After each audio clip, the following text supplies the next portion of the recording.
I don't know about you, but I can talk myself into doing almost anything, creatively at least, with the prospect of finishing it. I'm very goal and list oriented and also reward driven, so if I put something down and I can somehow psychologically convince myself that it's really important and that there will be awesome things at the other end of it, I will be able to finish it, and I'll be really excited when I finish it, sometimes for no reason at all. And while this is a really nice attribute while studying and also while trying new things creatively, to just tell yourself that you have a goal and you're setting it and you want to finish it and then you do whatever it takes to finish it, in the long run it can get really overwhelming, because eventually you reach a point where you realize that you only have so much time to do things, and it gets really, really hard to pick the thing to do because you've done so many things and you've gotten a thrill out of all of them, but none of them seems to win out over the others. And at that point you can start to question whether any of the things that you do are really worth doing or are really enjoyable, or if you're any good at any of them,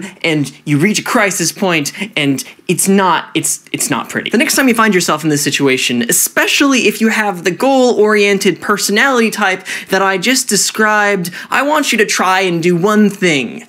Stop finishing things. This may seem antithetical to the entire concept of, like, do-it-yourself creativity, but stay with me here. It's not as weird as it sounds. I can't speak for everyone, but I suspect that a lot of us in the self-starter, do-it-yourself, try-everything-once camp get a really big kick out of finishing things. It's that feeling of near ecstasy that you get when you go to the upload screen on YouTube or Bandcamp or whatever outlet of your choice, and you put something out there and then you just kind of want to dance. The anticipation of finishing something can be a really powerful motivator, so powerful in fact that it can pull you through the process of making it, even when that process may not be all that enjoyable. Now, this can be a really good thing when you're starting out, because when you're taking your first steps, absolutely everything is really unusual. Nothing comes naturally, and nothing feels easy, and inevitably,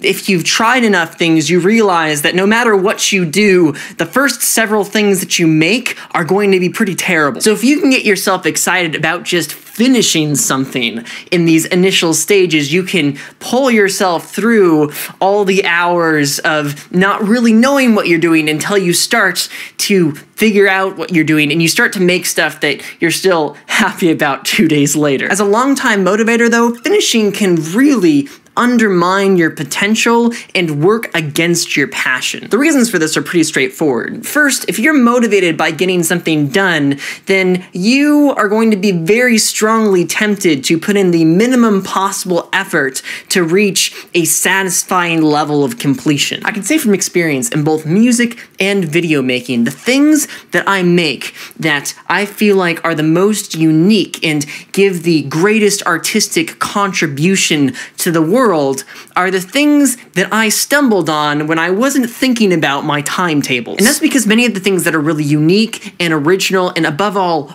good are not the first things that come to my mind. Especially in the creative space, many times the things that have the most lasting value are the things that are pretty non-intuitive. They may start with something that's pretty intuitive, otherwise you wouldn't have any way of thinking of them, but over time, as you invest more and more of them and you put more faith in them and you keep on stepping out in different directions and trying different things with them, they reach a final stage that isn't an obvious development. And that's a really good thing, because so often the obvious and intuitive thing is only obvious and intuitive because someone else has already done it before. And that someone might even be you. The second reason that finishing can be a really bad motivator in the long term is it can cloud your perception of what your strongest interests are by obscuring the joy of doing with the joy of having done. People that get a kick out of finishing things can get a kick out of finishing anything, as long as the road to that completion is short enough. And that can be a problem if you don't realize what's going on, because what can happen is you try something new and you feel a thrill and a joy after you've finished something in that new field. And you start to think that the fact that you felt joy of completion means that you feel joy of the field itself. So you should, or you have to, keep doing it. Combine that sense of duty with the curiosity about a wide array of different fields and interests and hobbies, and you've created for yourself a recipe for mental disaster. Because what you're going to end up thinking is you have this impossibly wide pool of different things that you enjoy doing, that you have some sort of necessity to continue in. The truth is that the more that you develop your skill in any interest or field or hobby with the intention of continually improving, the more that's going to be demanded of you and the more time that is going to be required of you between moments of completion. And I've experienced in several different interests and hobbies this tipping point between the starter level where you can be fueled by completion and that completion is close enough to you at any one time for that to drive you forward, and a period that you really have to start forgetting about the end in order to make really good or substantial progress in the middle. This is exactly what's happened for me in music. If I try and start working with the motivation of reaching the end, not even for an album or a project, but just for a song, the distance from where I am to that finishing point is so vast that I'm either going to do sloppy work to get to the end or just give up before I've even started. The good thing for me, though, is that music is one of a small array of interests that I enjoy doing far more than I enjoy having done. So I can continue working in it without any end in sight or any sense of reaching completion and still have an absolute blast. Because of that, I can invest myself in a musical project for far longer with far less payoff than I can in another more casual pursuit that I might have. And even though the results of that pursuit, the release of albums and songs, may be far less frequent than they would be if I had a finishing perspective, my satisfaction with them and my sense of the value of them is far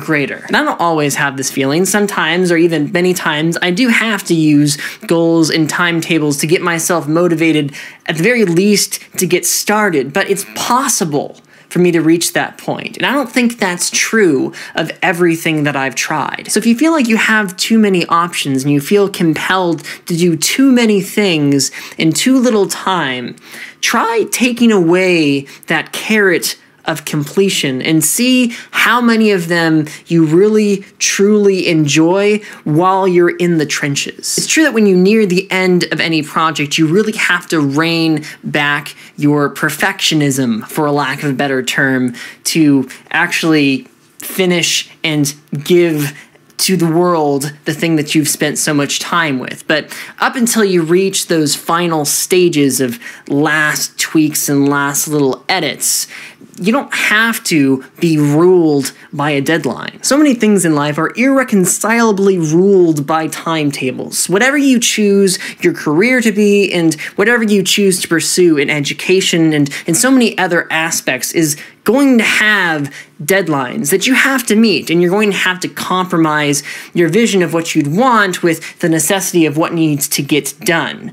But with your passions, your interests, and your hobbies, you don't have to always make that compromise. Appreciate the creative freedom that that provides. Just don't let yourself fall into laziness and inactivity by the fact that you don't have to be done by a particular day. A little while ago, I saw a Tumblr post that said, whatever you do, make something every day, because essentially, if you don't, your creativity will die. And while I think that's a little dramatic, I understand the heart of it. I would just amend that to say, whatever you do, engage in your creativity every day, even though you don't have to finish something every time that you do. This is Jacke Karashae, wishing you deeply fulfilling creativity. With everything I say.